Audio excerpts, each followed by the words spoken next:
Welcome to the Spiritual Explainer.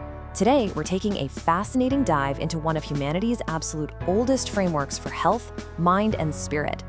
Now, a lot of people write off the Atharvaveda as just, a bunch of archaic spells or abstract rituals, but no way.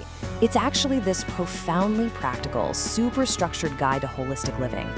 If you're a focused learner looking to uncover the deep roots of wellness and spiritual resilience, well, you're in for a treat.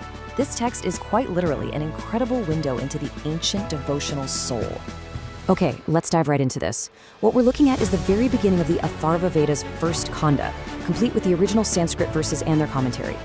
Throughout this explainer, we're going to trace exactly how these ancient words, written thousands of years ago, mind you, map out this intricate, unbroken connection between our minds, our physical bodies, and the divine. We aren't just reading translations here. We are completely decoding the philosophy behind them. So here's our spiritual map for today. 1. Awakening the divine intellect. 2. Healing the physical body. 3. Spiritual protection and liberation. And finally, 4. The pursuit of longevity. Part 1. Awakening the divine intellect.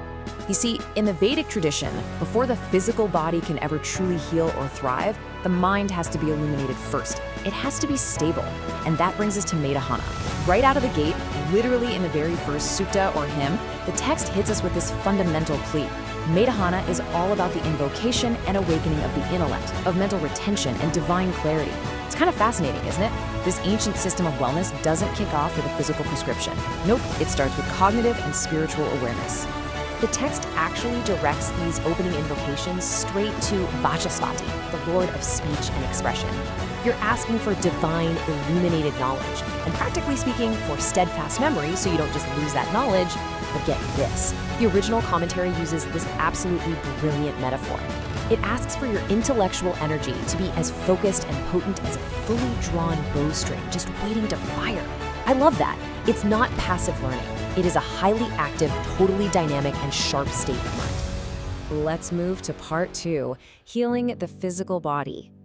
Let's see how this builds, because once your mind is focused and illuminated, the Atharvaveda pivots right to the very real, very physical ailments that we all deal with. In the Apambhashaja Sukta, we're introduced to an incredibly intricate, early concept of water therapy. This is way before modern hydration trends took over our social feeds. It's honestly mind-blowing to see how their ancient reverence for natural elements closely mirrors what we know today about hydration, hygiene, and holistic health. For them, the elements aren't just pretty background scenery, they are the active medicine. Apambhashaja essentially translates to ancient Vedic water therapy. But here's the kicker. The Atharvaveda doesn't treat water like some mundane liquid you just gulp down when you're thirsty. Not at all. It elevates water to this dynamic, divine force that can actively wash away internal diseases and literally purify your biological system. In fact, the whole text frames the natural world as this ultimate team of divine doctors. The sun? It's invoked as the ultimate provider of vital energy, with rays that literally destroy microscopic ailments and dampness-related diseases. Then you have water, or Apa, which is your ultimate internal purifier, carrying medicinal properties to every single corner of your body. And finally, the earth, the nurturing mother that grounds our physical health. It is just this wonderfully complete, integrated environmental approach to biology. And this brilliantly illustrates the duality of the text. On the one hand, we've got the Mutra Mochan Sukta, which hands over highly specific, biologically grounded instructions for clearing out very real physical blockages in the body. And then, right next to it, you've got these sweeping spiritual prayers of the Apambhashaja, invoking the divine nature of water. The Atharvaveda seamlessly weaves the hyper-practical mechanics of the human body with a deeply devotional spirituality. To the devotional soul, there's absolutely zero contradiction between the two. Which brings us to part 3, spiritual protection and liberation. So, beyond the physical body, we all face immense struggles in the unseen realm, right? And this is where we run into the concept of Yat-Tudahana. Now, traditionally, this gets translated as demons or evil spirits. But for us, modern, focused learners, it's actually much more useful to think of Yat-Tudahana as any destructive negative force. Sure, they could be external toxic influences or enemies, but just as often, they're our own internal psychological demons. We're talking anxieties, negative thought loops, and the kind of inner turmoil that just completely wrecks our peace. To fight off these forces, we turn to texts like the Yadudhana Nashana Sukta. This section passionately invokes Agni, the fire deity. But again, don't just picture a literal campfire. Agni represents a purifying, deeply transformative spiritual energy.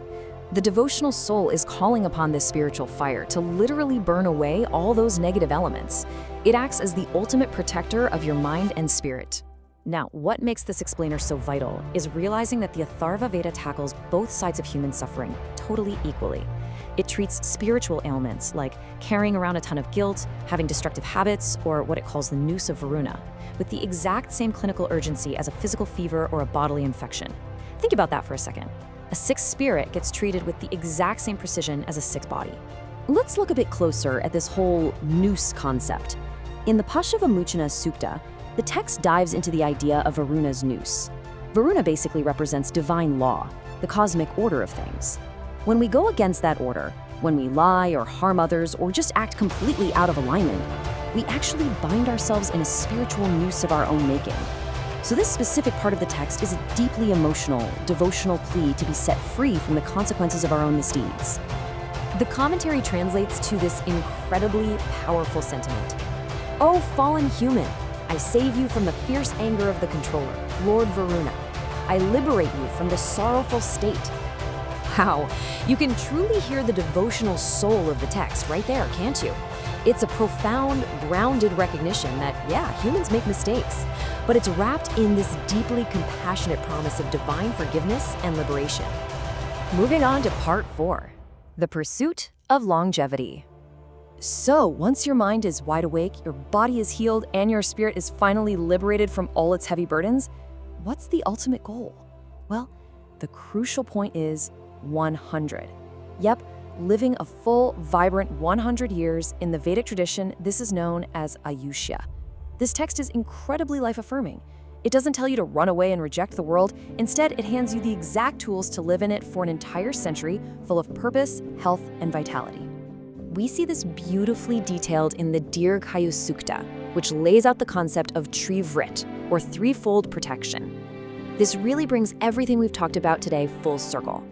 It's essentially a prayer for a century of life, heavily protected by the unbreakable harmony of those 3 core elements: the mind, the body, and the spirit. To sum this up, the Veda lays out some pretty strict, holistic prerequisites if you want to hit that 100-year milestone. First, it demands physical vitality, which you maintain through natural therapies. Second, it demands mental peace, which you achieve by slipping out of that spiritual noose of negativity. And third, it absolutely requires a continuous, respectful alignment with the natural elements, the sun, the water, and the earth that sustain us every single day. Finally, part 5, the holistic devotional soul. As we wrap up our analysis and really weave these pillars into one unified philosophy, if there is a single major takeaway for you as a focused learner, it's this. The Atharvaveda goes way beyond just being a collection of abstract ancient rituals. At its core, it is a highly structured, remarkably practical guide. It is living proof that thousands of years ago, humanity already figured out that you absolutely cannot separate the mind from the body, or the body from the spirit. True wellness? It's the cohesive integration of all 3. Which leaves us with a final, somewhat provocative thought to carry with us.